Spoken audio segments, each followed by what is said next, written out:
Listen to me, Von Manstein.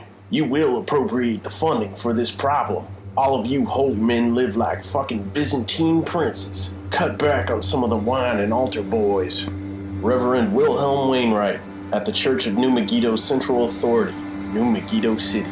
Database pushers run the streets, the border fortress walls no longer keep the homeland safe, and the apostates seem to operate openly. Welcome to New Megiddo. America is history.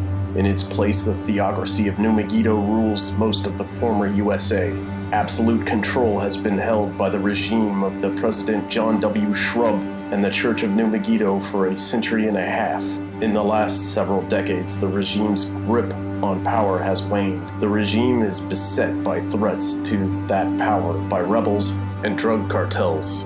Enemies of the religion and the regime are branded apostates and marked for death. Prelates, or hired hitmen, are ordained by the church to hunt down and eliminate apostates, while the John W. Schrubb regime monitors its citizens via the Virtue Net, which is encompassed by neural implants installed in every citizen's brains. Adding to the regime's power is its paramilitary and secret police, dubbed LOVE, or Law of Virtue Enforcement. This terror apparatus is led by the mysterious Inquisitor Rodrigo, whose name is feared throughout the country.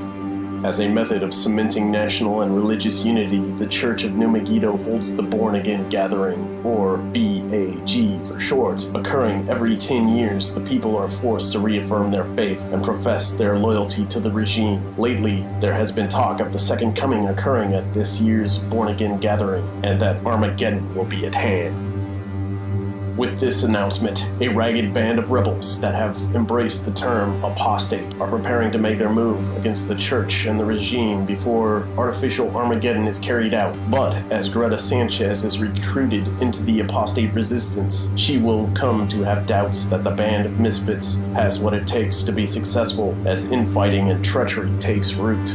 Greta befriends Evan, an apostate leader who mentors her in the ways of war. Evan's dark past comes back to haunt the apostates as they are relentlessly pursued by prelates of the church, love rangers, and a sadistic neo-Catholic holy order of knights, the Order of the Pentagram.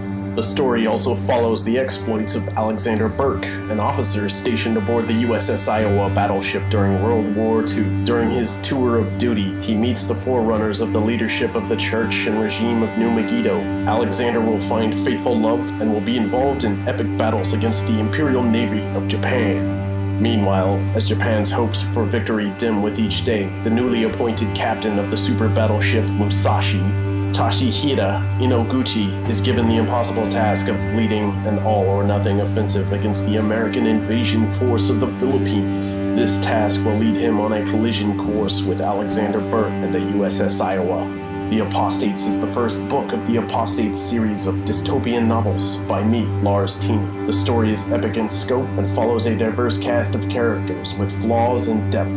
It is also a tale of would-be custodians of freedom turning into tyrants, imperfect heroes that fall to tragedy, war, intrigue, and boundaries of love and friendship. The Apostates is currently available on Amazon for the Kindle if you are interested, along with all my other books. Be sure to like my video and subscribe to my channel if you enjoyed what you heard. Thank you for watching.